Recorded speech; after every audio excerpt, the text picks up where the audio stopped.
चलिए तो आज हम 10th क्लास स्टार्ट करते हैं। 10th क्लास का पहला पार्ट वास्तविक संख्याएं रियल नंबर। ये पार्ट जो पिछले साल बोर्ड एग्ज़ाम के अंदर तकरीबन 4 नंबर का था और इसके अंदर टोटल 2 प्रश्नावलियाँ हैं, प्रश्नावली 1.1 और 1.2। देखिए सबसे पहले हम प्रश्नावली 1.1 के सवाल करते हैं। इस प्रश्नावली के सारे सवालों को करने का तरीका लगभग सेम ही है। सबके अंदर अभाज्य गुणनखंड करके हमें हल करना है। तो अगर आपको अभाज्य गुणनखंड आता है तो आप ये पूरी प्रश्नावली आराम से हल कर सकते हैं। और अगर आपको अभाज्य गुणनखंड नहीं आता तो इस प्रश्नावली के अंदर हम आपको सवाल हल करने के साथ साथ अभाज्य गुणनखंड भी सिखाएंगे। तो आप इसी वीडियो के अंदर अभाज्य गुणनखंड भी सीख सकते हैं और अगर अभाज्य गुणनखंड आता है तो इन सवालों को कैसे हल करना है ये भी आप सीख सकते हैं। चलिए हम सबसे पहले फर्स्ट क्वेश्चन करते हैं, जिसके अंदर हमें नंबर दिया हुआ है 140। 140 का हमें अभाज्य गुणनखंड यानी प्राइम फैक्टरिज्म करना है, यानी कि हमें इसके अंदर अभाज्य संख्याओं का प्राइम संख्याओं का भाग देना है। देखिए अभाज्य संख्या कौन सी होती है? अभाज्य संख्या होती है 2, 3, 5, 7, 11, 13, 17, 19 और 23 और भी बहुत सारी अभाज्य संख्याएं होती हैं, प्राइम संख्याएं। देखिए अभाज्य संख्या होती क्या है? अभाज्य संख्या उसे कहते हैं जो या तो एक के पहाड़े में आए, एक के पहाड़े में तो देखो सभी आ रहे हैं, या तो सिर्फ खुद के पहाड़े में आए, यानी अपने खुद के अलावा और एक के अलावा वो और किसी के पहाड़े में नहीं आती, उसे प्राइम संख्याएं अभाज्य संख्याएं कहते हैं। 2, 2 एक कम 2, इसके अलावा और किसी के पहाड़े में 2 नहीं आता। 3 एक कम 3 और किसी के पहाड़े में 3 नहीं आता। 5 एक कम 5 और किसी के पहाड़े में 5 नहीं आता। अब 4 को क्यों नहीं लिया? क्योंकि 2 के पहाड़े में 4 आता है। 2 का पहाड़ा 2 बार बोलने पर 2 दूनी 4, तो 4 अभाज्य संख्या प्राइम संख्या नहीं है, 4 भाज्य संख्या है। तो देखिए ये है हमारे पास अभाज्य संख्या है। हमें शुरुआत करनी है सबसे छोटी अभाज्य संख्या यानी 2 से, और देखना है कि क्या इस संख्या में, क्या इस नंबर में सबसे छोटी अभाज्य संख्या प्राइम संख्या 2 का भाग जाता है, यानी कि 2 से डिवाइड होती है। तो देखिए 2 का भाग जाएगा या नहीं, ये पता लगाने के लिए हम उस संख्या का आखिरी नंबर देखते हैं। अगर उस संख्या के एंड में 0, 2, 4, 6, 8 इन 5 में से कोई नंबर है तो उसके अंदर 2 का भाग चला जाएगा। और अगर इन 5 में से कोई भी नंबर नहीं है, इनके अलावा कोई नंबर है, तो उसमें 2 का भाग नहीं जाएगा। इसमें एंड में देखिए 0 है, 0 यहाँ भी है, तो 2 का भाग इसमें चला जाएगा। देखिए आपको अगर अभाज्य गुणनखंड नहीं आती तो आप नॉर्मल ऐसे भी भाग कर सकते हैं, लेकिन हम यहाँ अभाज्य गुणनखंड करेंगे। देखिए एक और तरीका भी है, 2 का भाग देने का मतलब है आधा करना। आप सीधा इसका आधा भी कर सकते हैं। 140 क्या होते हैं 70, सीधा 70 उत्तर आ जाएगा। लेकिन देखिए अभाज्य गुणनखंड कैसे करेंगे? शुरुआत करेंगे इधर से। क्या 2 के पहाड़े में 14 आते हैं? तो 2 के पहाड़े में 14 आते हैं 7 बार बोलने पर। 0 बचा, 0 को नीचे उतार दिया। अब देखिए क्या 70 में 2 का भाग जाता है? आखिरी संख्या देखिए 0, यहाँ भी 0, तो 70 में 2 का भाग चला जाएगा। क्या 2 के पहाड़े में 7 आते हैं? नहीं, 7 से कम 6 आते हैं 3 बार बोलने पर। 2 तिया 6, लेकिन लिखे हुए 7 है, 1 बच जाएगा। तो वो 1 कहाँ पर जाएगा? वो 1 जाएगा अगली संख्या के पीछे। 10, क्या 2 के पहाड़े में 10 आते हैं? आते हैं 5 बार। हम वैसे सीधा भी कर सकते हैं, 70 का आधा, 2 का भाग देने का मतलब आधा, 70 का आधा 35, सीधा 35 आ गया। अब एंड में 5 है तो अब इसमें 2 का भाग नहीं जा रहा है। जब 2 का भाग नहीं जा रहा तो नेक्स्ट संख्या है 3। अब 3 का देखिए, क्या इसमें 3 का भाग जाएगा? तो देखिए सिंपल है, 3 का भाग जाएगा या नहीं ये पता लगाने के लिए हम सारे नंबर्स को जोड़ देते हैं।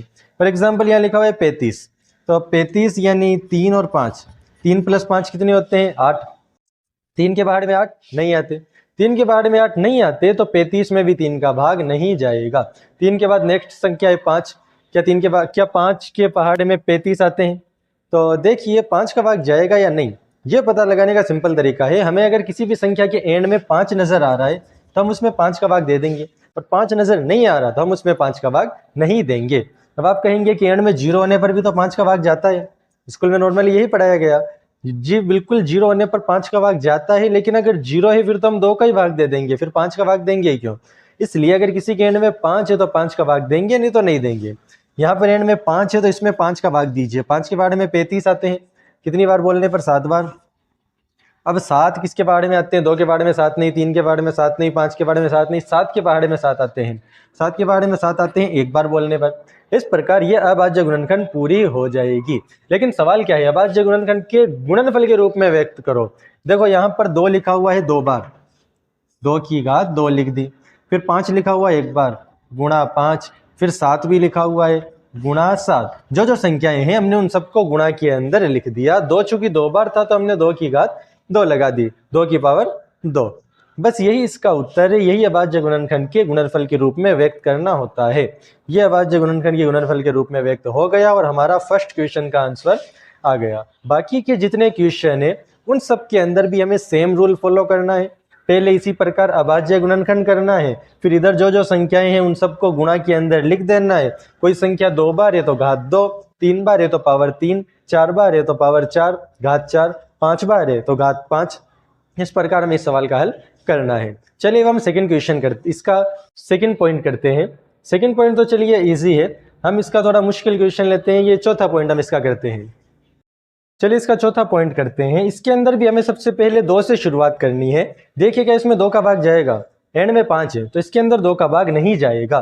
2 के बाद नेक्स्ट संख्या है 3, 3 का भाग पता लगाने के लिए हम संख्याओं को जोड़ देते हैं।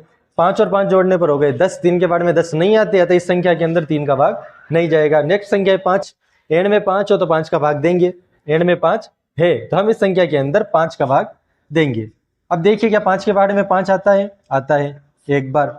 अब 0 बच गया तो 0 ऐसा कैसा उतार दो, इस 0 को भी नीचे उतार दो। 5 के बारे में 5 एक बार, ये हो गया, मैंने 5 से भाग दे दी। अब देखिए अब किसका जाएगा? अब 5 के भाग चूंकि हम दे चुके हैं तो 5 के बाद नीचे वापस पीछे नहीं जाना। अगर हमने अभाज्य गुणनखंड सही की है और बड़ी संख्या का भाग दे दिया, इसके बाद हमें वापस पीछे नहीं जाना, छोटी संख्या का भाग नहीं देना। इसके बाद हमें या तो इसी का भाग जाएगा या इससे किसी बड़ी संख्या का भाग जाएगा। 5 का तो जो कि भाग जा नहीं सकता क्योंकि एंड के अंदर 5 है नहीं। 5 के बाद अगली संख्या होती है हमारे पास 7। चलिए हम इसके अंदर 7 का भाग करके देखते हैं। 7 का भाग देने पर शुरुआत इस तरफ से करेंगे। क्या 7 के बारे में 10 आते हैं? नहीं। 9 भी नहीं आते, 8 भी नहीं आते, 7 के बारे में 7 आते हैं एक बार बोलने पर। 7 एक कम 7, बट लिखे हुए हमारे पास 10 है, 3 बच जाएंगे। गणित के अंदर हम कोई भी संख्या को मन से कम ज्यादा नहीं कर सकते। 7 एक कम 7 आया, 3 बच गया, 3 को छोड़ नहीं सकते, अगली संख्या के पीछे लिख देंगे इसी प्रकार। 7 के बारे में 30 नहीं आते, 30 से कम 29 नहीं आते, 29 से कम 28 आते हैं 4 बार बोलने पर। 4 नीचे लिखेंगे, 7 चौक 28, वही रूल। 30 आए हैं 28, 2 बच गए, 2 को अगली संख्या के पीछे लगा देंगे। 21, 7 के बारे में 21 आते हैं 3 बार बोलने पर। अब 7 का भाग दे दिया, अब किसका भाग देंगे? अब वापिस या तो 7 का देंगे या 7 की अगली संख्या 11, उसकी अगली संख्या 13। 7 का भाग देकर देखिए, इसके अंदर 7 का भाग नहीं जाएगा। आप भाग देकर देख सकते हैं, इसके अंदर 7 का भाग नहीं जा रहा। 7 के बाद नेक्स्ट संख्या है हमारे पास 11। अब 11 का भाग देंगे।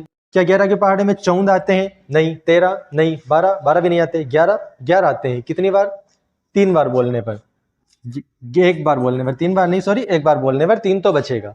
11 का पहाड़ा एक बार बोलने पर 11 एक कम 11, लिखे हुए हैं 14 आया 11, पीछे बच गए 3। उस 3 को अगली संख्या के पीछे लगा देंगे, ये हो गए हमारे पास 33। क्या 11 के पहाड़े में 33 आते हैं? आते हैं 3 बार बोलने पर। अब हमारे पास 13। अब 11 से छोटी संख्या अब नहीं लेंगे, वापस पीछे नहीं जाना होता, अभाज्य गुणनखंड के अंदर आगे जाना होता है। 11 के बाद 13, 13 के अंदर 13 का भाग चला जाएगा। 13 के पहाड़े में 13 आते हैं एक बार बोलने पर। संख्या क्या क्या आई? 5, 7, 11 और 13। तो 5 गुणा 7 गुणा 11 गुणा 13, ये अभाज्य गुणनखंड के गुणनफल के रूप में ये संख्या व्यक्त हो गई। चलिए अब हम इसका 5वां पॉइंट करते हैं। ये थोड़ा हार्ड है इसीलिए ये पॉइंट कर लेते हैं। चलिए अब हम इसका 5वां पॉइंट हल करते हैं। ये थोड़ा हार्ड है, इसके अंदर शुरुआत करेंगे हमें वही 2 से। क्या इसके अंदर 2 का भाग चला जाएगा? एंड में 9 है तो इसके अंदर 2 का भाग नहीं जाएगा। 2 के बाद अगली संख्या होती है 3। क्या इसके अंदर 3 का भाग चला जाएगा? 3 के लिए हम सारी संख्याओं को जोड़ देते हैं। 7, 4, 11, 11 और 2 13, 13 और 9, 13 और 9 होते हैं हमारे पास 22। 3 के बारे में 22 नहीं आता, इसके अंदर 3 का भाग भी नहीं जाएगा। 3 के बाद 5 का, जिसके एंड में 5 हो उसमें 5 का भाग जाता है, वरना 5 का भाग नहीं जाता। इसके एंड में 5 नहीं है, 9 है, तो इसके अंदर 5 का भाग नहीं जाएगा। 5 के बाद अगली संख्या है 7 का। 7 का आप नॉर्मली भाग करके देख लीजिए। अब आप कहेंगे कि 7 का भाग तो किसी भी संख्या में हम दे सकते हैं, लेकिन भाग जाने का मतलब ये है कि नीचे 0 बचना चाहिए शेषफल, तब हम कहेंगे कि इसका पूरा पूरा भाग गया। सिर्फ भाग जाना नहीं, पूरा पूरा भाग जाना, यानी नीचे 0 बचेगा तब हम कहेंगे कि इसके अंदर पूरा भाग गया।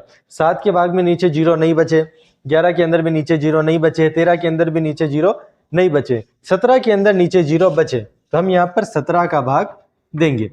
17 के पहाड़े में 74 नहीं आते, 73 नहीं आते, 73 से कम 72 नहीं आते, 17 के पहाड़े में फिर आते हैं सीधे 17 के पहाड़े में फिर आते हैं सीधे अपने 68।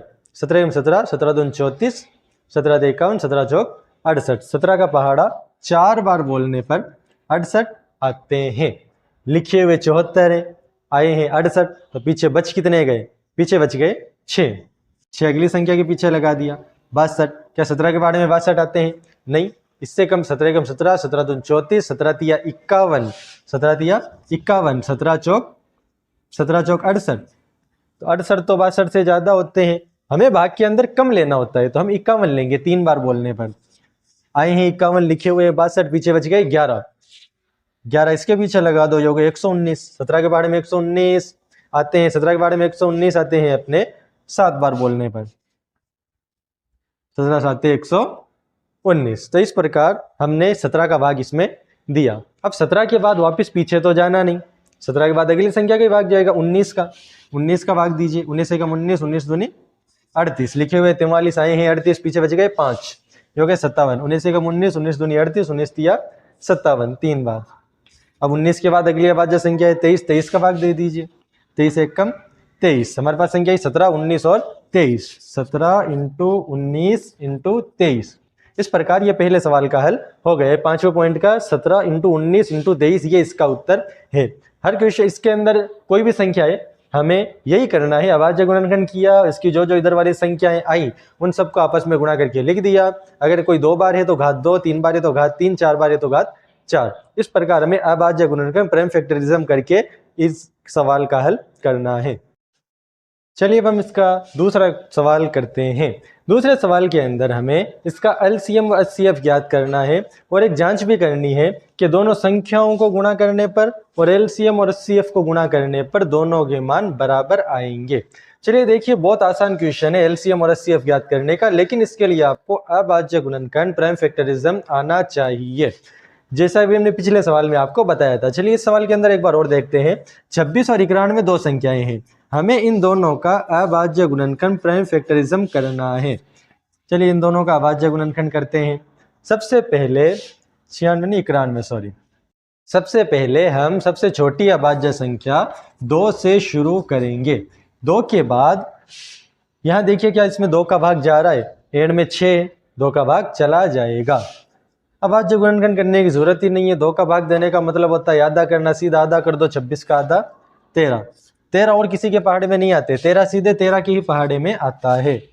13 एक कम 13। अब इसकी नीचे 1 आ गया, अभाज्य गुणनखंड प्राइम फैक्टरिज्म पूरा हो गया। अब इसका अभाज्य गुणनखंड करते हैं। देखिए सबसे छोटी अभाज्य संख्या प्राइम नंबर 2, एंड में 1 है तो इसमें 2 का भाग नहीं जाएगा। 3 का भाग चेक करने के लिए हम इसे जोड़ते हैं, 9 और 1 जोड़ने पर 10, 2 के बाद 3 के पहाड़े में 10 नहीं आता, तो 91 में 3 का भाग नहीं जाएगा। 5 का भाग देखने के लिए हम ओनली फॉर लास्ट नंबर देखते हैं। अगर किसी के एंड में 5 है तो 5 का भाग देंगे, वरना नहीं देंगे। इसके एंड में 5 नहीं है तो इसके अंदर हम 5 का भाग नहीं करेंगे। 5 के बाद अगला नंबर है 7 का। 7 का भाग करके देखिए, 7 के पहाड़े में 9 नहीं आते, 9 से कम 8 नहीं आते, 8 से कम 7 आते हैं एक बार, 7 एक कम 7, लिखे हुए 9 है, आए हैं 7, पीछे कितने बच गए? 2। 2 को हम अगली संख्या के पीछे लगा देंगे, ये हो गया हमारे पास 21। क्या 7 के पहाड़े में 21 आते हैं? आते हैं 3 बार बोलने पर। 13 जहां जैसे यहाँ किया था, 13 सिर्फ 13 के पहाड़े में ही आते हैं, वैसे ही यहाँ 13 सिर्फ 13 के पहाड़े में ही आते हैं। इसमें आया 2 और 13, इसमें आया 7 और 13, एक में आया 2 और 13, 2 इंटू 13, दूसरे के अंदर आया 7 इंटू 13। देखिए एलसीएम ज्ञात करने के लिए जितनी संख्याएं हैं हम सबको एक एक बार लिख देते हैं और आपस में गुणा कर देते हैं। 2 लिख दिया, 13 लिख दिया, 13 के बाद 7 लिख दिया, 13 एक बार और है, लेकिन जो संख्या 2 बार हो या 3 बार हो तो उन्हें हम एक बार ही लिखते हैं। 2 इंटू 13 इंटू 7। अब हम 2, 13 और 7 इन तीनों संख्याओं को आपस में गुणा करेंगे तो हमारा एलसीएम निकल जाएगा। देखिए सबसे पहले 13 को 2 से गुणा किया, 13 दूनी 26, फिर 26 को गुणा किया 7 से, ये 7 42, 42 के 2 ऊपर 4, 7 दूनी 14, 14 और 4 18, इसका एलसीएम आया हमारे पास 182 और फिर HCF कितना आएगा? HCF में हम ओनली फॉर वो संख्या लेते हैं जो दोनों के अंदर हो। दोनों के अंदर देखिए कौन सी संख्या है, 2 इसमें है, 7 इसमें है, 2 ऊपर है नीचे नहीं, 7 नीचे है ऊपर नहीं, 13 ऊपर भी है 13 नीचे भी है, तो इसका HCF होगा 13। LCM हुआ 182 और HCF इसका होगा 13। ये इसका LCM और HCF है। चलिए अब हम इन दोनों को गुणा करके जांच करते हैं, जैसा सवाल में दिया हुआ है कि निम्न युग्मों का HCF व LCM ज्ञात करिए तथा जांच करिए कि संख्याओं का गुणनफल बराबर LCM इंटू HCF। हाँ, तो इसका LCM आया था 182, HCF आया था 13 और संख्या तो दी हुई है 26 और 91। हमें ये प्रूफ करना है कि दोनों संख्याओं को गुणा करने पर और LCM HCF को गुणा करने पर बराबर मान आएगा। अगर दोनों को गुणा करने पर बराबर मान आ रहा है तो हमारा LCM और HCF सही है, वरना ये गलत है। इन दोनों को गुणा करके देखिए, इन दोनों को गुणा करने पर इसका मान आ रहा है 2366 और इन दोनों को भी गुणा करने पर मान आ रहा है 2366, दोनों बराबर है, अतः हमारा LCM और HCF सही है। ये इसका फर्स्ट पॉइंट था। चलिए हम इसका सेकंड पॉइंट करके देखते हैं। चलिए हम इसके सेकंड पॉइंट का LCM और HCF ज्ञात करते हैं। इसके लिए हमें शुरुआत में अभाज्य गुणनखंड करनी है। देखिए इसके एंड में 0 है, 2 का भाग चला जाएगा। 2 का भाग देने का मतलब है सीधा आधा कर दो। 510, 500 के आधे होते हैं 250, 10 के आधे होते हैं 5, ही हो गए 255, इसके आधे हो गए 255। और इसके बाद 2 का भाग इसके अंदर नहीं जा रहा क्योंकि एंड में 5 है। 2 के बाद अगली अभाज्य संख्या है 3, 3 का भाग इसमें चला जाएगा क्योंकि इन्हें जोड़ने पर 2 और 5 7, 7 और 5 12, 3 के पहाड़े में 12 आते हैं तो इसमें 3 का भाग चला जाएगा। 3 के पहाड़े में देखिए भाग करिए, 3 के पहाड़े में 25 नहीं आते, 25 से कम 24 आते हैं। कितनी बार? 8 बार। 3 8 24, तो 8 नीचे लिख दिया। 3 8 24, लेकिन एक बच गया क्योंकि ऊपर लिखे हुए 25 और आया है 24, एक को अगली संख्या के पीछे लगा दिया। क्या 3 के पहाड़े में 15 आते हैं? आते हैं 5 बार। क्या इसमें 3 का भाग जाएगा?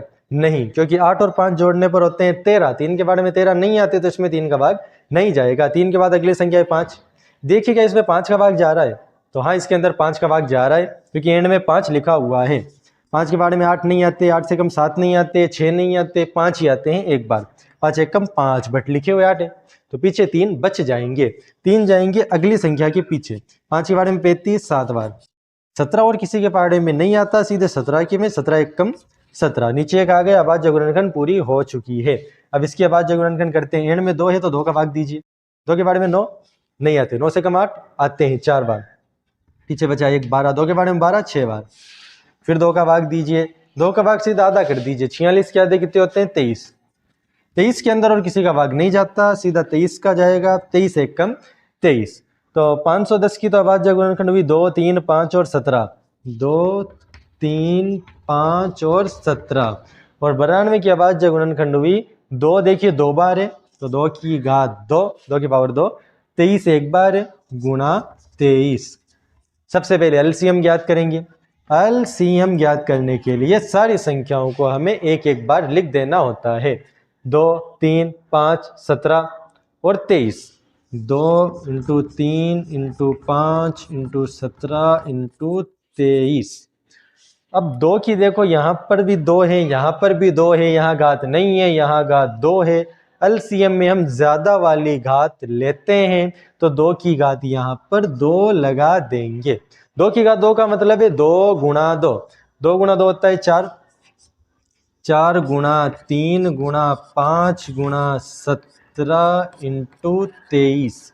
इन सबको गुणा करने पर इस संख्या का LCM निकल जाएगा। इन सबको गुणा करने पर आ रहे हैं हमारे पास 23,460, तो इसका LCM है 23,000, इसका LCM है 23,460, ये इसका LCM है। अब HCF ज्ञात करते हैं। HCF ज्ञात करने के लिए हम वो संख्या लेते हैं जो ऊपर भी हो नीचे भी हो। ऐसी संख्या देखो इस पूरे में मात्र 2 है जो ऊपर भी है नीचे भी है, और इसमें हम घात कम लेते हैं। यहाँ घात 2 है, यहाँ घात नहीं है तो हम बिना घात वाला लेंगे। 2 की घात यहाँ पर कुछ नहीं, यानी 2 की घात 1, तो ये हम यहाँ पर लेंगे। LCM हुआ 23,460, HCF हुआ 2। अब हम इन्हें गुणा करके और संख्याओं को गुणा करके जांच करेंगे कि हमारा उत्तर सही है या नहीं है। इन दोनों को गुणा करने पर आ रहा है 46,920 और इन दोनों को भी गुणा करने पर आ रहा है 46,920। हमने गुणा नॉर्मली की है, वैसे यहाँ बोर्ड पर नहीं की, अलग से गुणा की हुई है, तो आप नॉर्मली गुणा करके देख सकते हैं। अगर दोनों बराबर आ रहे हैं तो आपका उत्तर सही है। यहाँ दो संख्याएं कौन सी लिखी? LCM और HCF, दोनों को गुणा कर दिया। यहाँ दो संख्याएं कौन सी लिखी? वो दो संख्याएं जिनका हमने LCM और HCF ज्ञात किया है और उन दोनों को भी गुणा कर दिया। अगर दोनों तरफ का मान बराबर आ रहा है तो आपका उत्तर। अब भी अगर आपको कोई डाउट है तो हमें कमेंट में भी पूछ सकते हैं, डिस्क्रिप्शन में भी जो नंबर दिए गए हैं उन पर भी आप पूछ सकते हैं। अब से हम एक एक करके इसके अंदर जितने भी चैप्टर और प्रश्नावलियां दिए गए हैं हमें सभी का हल करना है, तो हमारे चैनल के साथ जुड़े रहें।